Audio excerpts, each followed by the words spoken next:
ओम शांति। आप सभी दर्शकों का पांडव भवन इंदौर यूट्यूब चैनल में बहुत बहुत स्वागत है।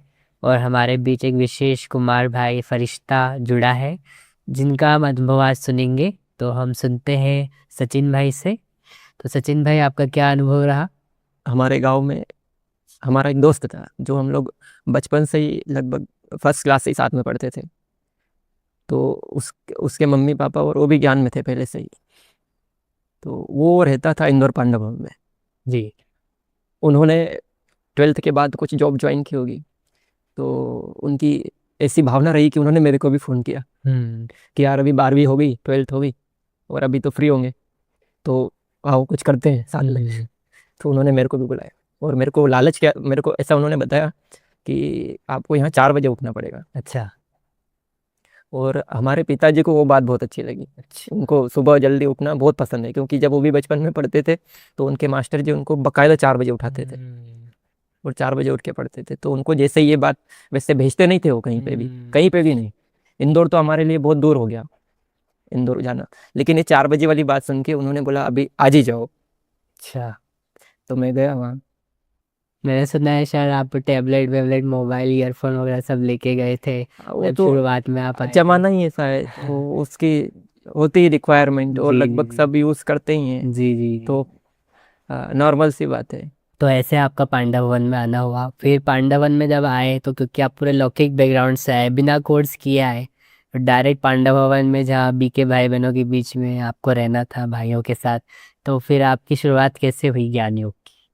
वहाँ का माहौल बहुत विचित्र था, बहुत हम्म। अलौकिक था।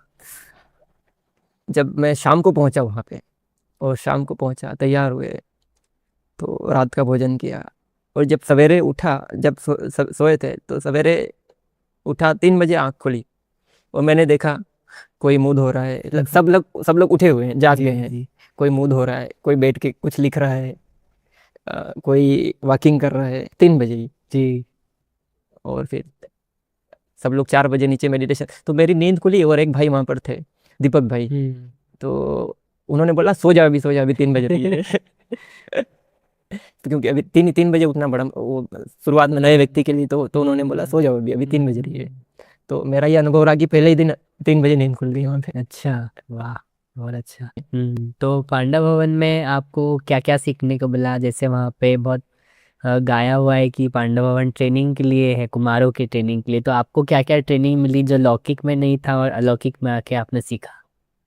गीता विहार पांडव भवन इंदौर, जब वहाँ हम गए, तो जैसे मैंने बताया वहाँ का माहौल बहुत ही विचित्र और अलौकिक है। वहाँ जाते ही पहले तो जो हमारे वहाँ के मुख्य भाई जी हैं, लीलाधर भाई जी, तो वो बहुत ही रॉयल है। हम्म। और उनके अंदर अ, बहुत जबरदस्त दिव्यता है। हम्म। जिससे कपड़ों की बात है वहाँ पे, तो वहाँ पे कहा जाता था, भाई जी कहते थे, वो लगभग रोज ही कहते थे कि भाई जो यहाँ रहते हैं, तो यहाँ पे वाइट ड्रेस का बहुत महत्व है। हम्म। तो आप कलर ड्रेस यहाँ पर ना पहन के वाइट ड्रेस का यूज़ करें। हम्म। क्योंकि मेरे लिए तो थोड़ा अलग था, क्योंकि हम लोग कलर ड्रेस ही पहने। जी वैसे मेरे को वाइट ही अच्छा पसंद है, वाइट ही था, जी। लेकिन था नहीं वाइट उस समय। हाँ। तो भाई जी ने काफ़ी काफ़ी दिन तक ऐसा कहते रहे, सुनते रहे। लेकिन फिर धीरे धीरे धीरे धीरे लगभग 15 20 दिन में वो वाइट ड्रेस की व्यवस्था हुई, और फिर उसके बाद मैंने कलर ड्रेस पहना ही नहीं। आज तक आपने कलर कलर ड्रेस ड्रेस पहना ही पहना ही नहीं नहीं। लाइफ में? हाँ, जॉब करना होती है तब भी वाइट शर्ट, कॉलेज में भी वाइट शर्ट वाइट पैंट। बहुत बढ़िया। और तो क्योंकि मेरे को भी पसंद था, जी जी बहुत जी। पसंद है वाइट कपड़े पहनना। जी और जी। वहाँ पे पहली धारणा मैंने यही देखी कि सब लोग वाइट ड्रेस वाइट पहनते ड्रेस थे, में। और फिर मैंने भी उसको अडॉप्ट किया। बहुत सुंदर। तो मेरे को बड़ा मज़ा आया, जी जी जी। और इसमें बड़ा इजी होता है वाइट ड्रेस। जी। तो वहाँ पांडव भवन में सभी कुमार एक साथ मिलके रहते हैं, तो अलग अलग स्वभाव संस्कार के सभी रहते हैं। और जब कोई नया व्यक्ति जाता है तो अपने पूरा अलग बैकग्राउंड से आता है। फिर जैसे ही वो यहाँ पे आता है तो अलग अलग सेवाएं उसको देती है, झाड़ू पोछा लगाना, ये करना वो करना। तो उसमें आप कैसे एडजस्ट हुए फिर? वो मैंने बताया ना कि हमारे भाई जी इतने अच्छे हैं कि वो इस तरीके से सबको सिखाते हैं बातें कि वो सब इजी हो जाता है करना। हम्म। और वो एक हर कर्म को कला के रूप में करना सिखाते हैं कि भाई ये कोई काम सिर्फ काम नहीं है, ये एक आर्ट है, जी कला है। जी। तो आप किसी भी काम को ऐसे ही नहीं कर दो, उसको बहुत विधि पूर्वक, बहुत ध्यान से और सिस्टमेटिक करो, ताकि वो एक कला का रूप ले ले। करेक्ट। तो भाई जी ने हमको लगभग हर काम कला के रूप में करना सिखाया। तो क्या क्या सिखाया आपको भाई जी ने वहाँ पे? पहली बात तो यही कि भाई वाइट ड्रेस, और उसके बाद वहाँ पे फ़ोन भी अलाउ नहीं था जब हम उस समय गए थे, तो एंड्रॉयड फ़ोन लगभग चलाना वहाँ पे अलाउ नहीं था, तो मैंने भी रख दिया कि अच्छा है, ये तो बहुत अच्छी बात है, जी वैसे भी क्या ज़रूरत है इसकी, तो रख दी।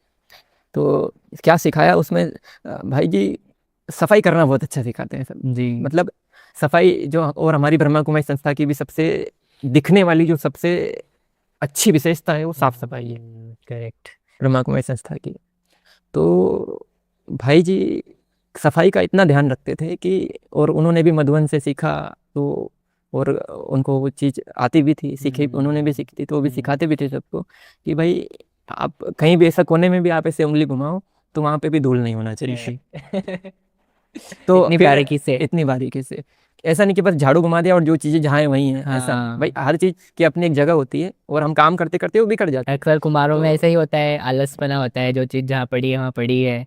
तो लौकिक में भी हम देखते हैं ना, जो कुमार लोग रहते हैं दुनिया वाले, वो तो बस सब कुछ सामान पड़ा हुआ रहता है, लेकिन हॉस्टल में आपको ये सब सीखने को भी मिला।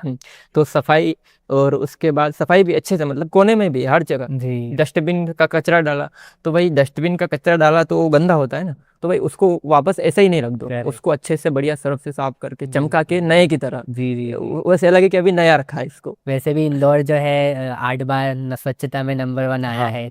और इसके सफाई के अलावा और क्या ट्रेनिंग मिली आपको? सफाई के अलावा जो भाई वहाँ पे रहते थे, तो फिर रहना है तो खाना है, तो अपना जो भी जॉब करना है, पढ़ाई करना है, उसके साथ फिर वहाँ पे सेवा भी बाबा की जी। ना।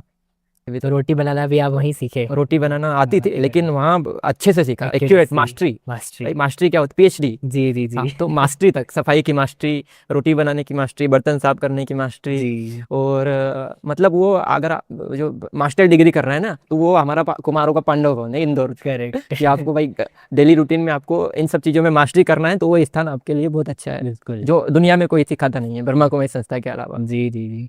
तो ये रोटी बनाना सीखे, और उसके अलावा और क्या सीखे?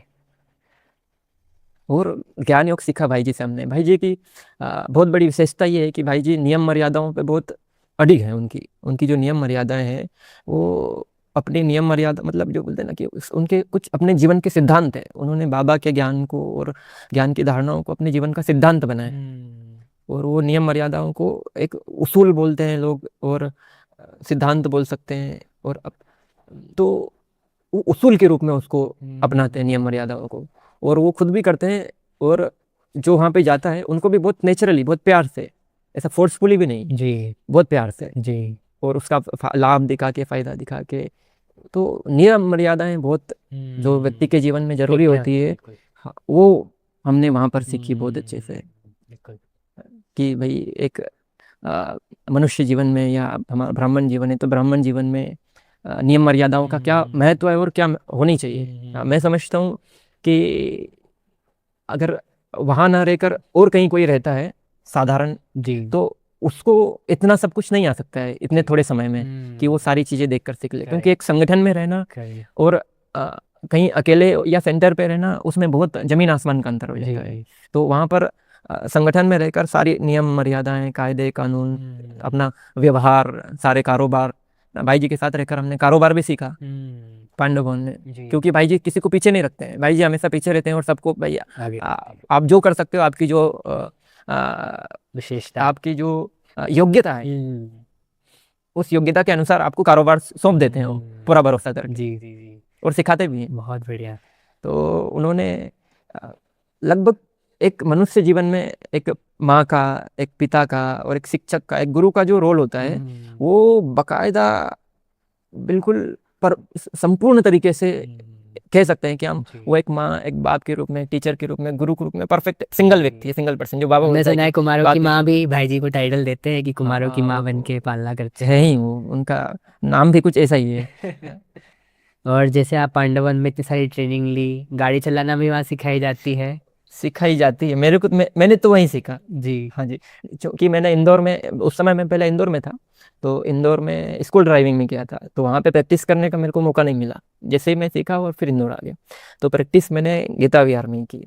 जी। पांडव वन में। तो भाई जी ने जब फर्स्ट डे भाई जी के साथ में बैठा, तो चूंकि मैं ट्रेनिंग तो लिया हुआ था, तो मधुबन की झुमा दीदी जी बैठी थी उस समय, शायद भाई जी को याद भी ना हो।